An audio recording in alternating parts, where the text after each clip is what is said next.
Alright, let's switch over to the waveforms. This is important. So let's start with the sine wave. When I play a note here, you can see that sinusoidal shape. Another important scope to use to understand the harmonic content of these oscillators is to load in a spectral analyzer. So I load in the big one, big spectral. It's kind of large, let's make room for it. I'm going to resize Max's window here. Let's put it down here. And let's take the output maybe directly from the oscillator and plug it in here. So as you may expect, you'll see activity even though we're not playing anything. Alright, so a sine wave, the spectrum analysis of it gives us the signal. By the way, I'm playing notes on my MIDI controller, so you don't have to click over here. You can also use your MIDI controller to trigger this keyboard. Now on a sine wave, we only have the fundamental frequency. There are no harmonics. So ignoring all this funky stuff that's happening down here, we just have this one fundamental frequency and no upper harmonics. If I switch to, let me lock the patch. If I switch to a triangle waveform, you can see it has a bunch of other harmonics. And that's why we hear a different tone.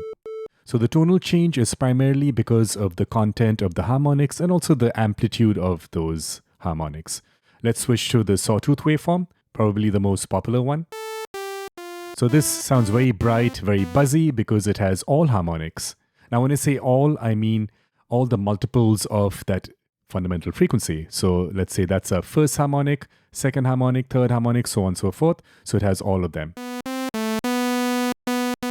Now if I switch to a square, you notice that we're missing the second harmonic, we're missing the fourth harmonic, we're missing the sixth harmonic, so on and so forth.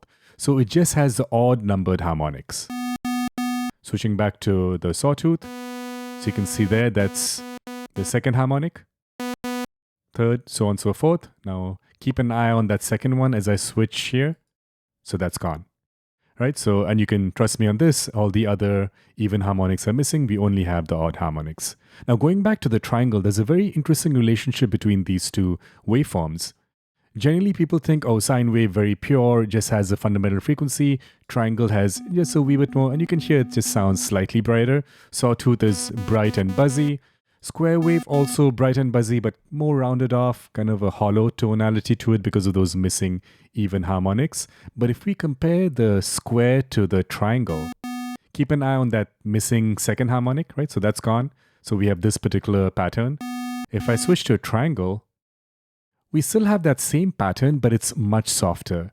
So the amplitude of the harmonics drastically reduces as you go up higher and higher on the triangle wave.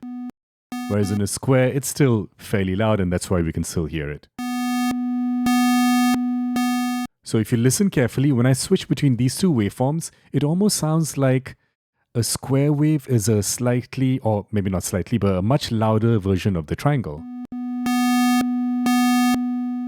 Because it does have exactly the same number of harmonics, but the amplitude is different. Alright, let's switch over to this PW concept, pulse width. So a square wave is a category of a pulse wave. And specifically, it's a kind of a pulse wave whose duty cycle is equal. What does that mean? You notice that the upper part of the waveform and the bottom part of the waveform are equal in this diagram, and also it's a bit hard to see here because it's scrolling. But even over here, you can see if I play a lower note, maybe.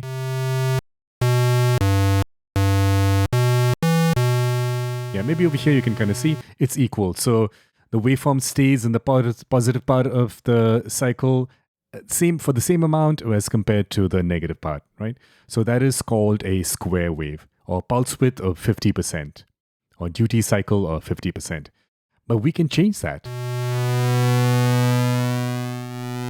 So now with the pulse width on the left here to a lower value, we're staying more in the upper phase, the positive phase of the cycle compared to the negative phase.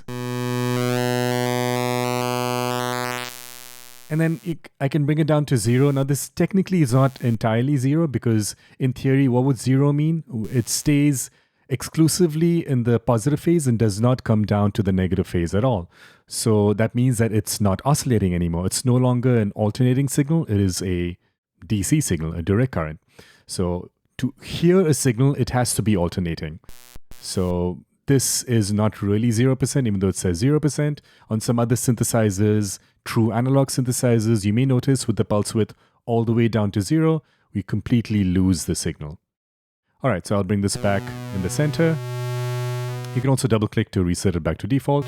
And now we're back to that square wave with all the odd harmonics only and missing the even harmonics. By the way, when I do adjust this, the even harmonics come back. And of course, the pattern changes across based on this pulse width. Now, you might be thinking, what about on the other side, the positive side? Well, the opposite happens. So now we're staying in the negative for longer compared to when we're staying in the positive. And also, if this was truly 100%, the signal is exclusively in the negative, and you wouldn't really hear that signal. But in this case, it's not really 100%. Now, another thing that's kind of interesting with this square wave and this pulse width control is that it doesn't really matter if it's staying more on the positive side or staying more on the negative side. And I'll give you an example. So let's say if I set this to exactly 25, you can also select and just type in a number. So that's what it sounds like at 25%.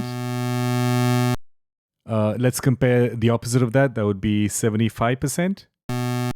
Notice it sounds exactly the same. So in this version, we're staying in the negative phase for 75%, whereas in the other version, it's negative for 25%, but it sounds identical. But of course, it's kind of fun to just move this knob across both ends to get this really interesting effect.